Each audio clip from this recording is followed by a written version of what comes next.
we said that the main driver of inflation is high energy prices, primarily high fossil fuel prices, and that remains the main driver of inflation. But we see that there are also others like high food prices, continued supply chain disruptions.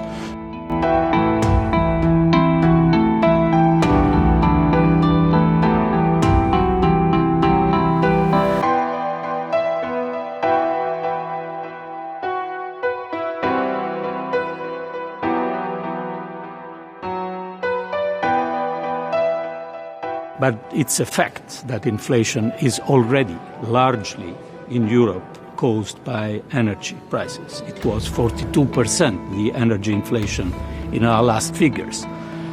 What could change the situation we are in and bring us in a more difficult economic situation are supply cuts and real shortages of supply.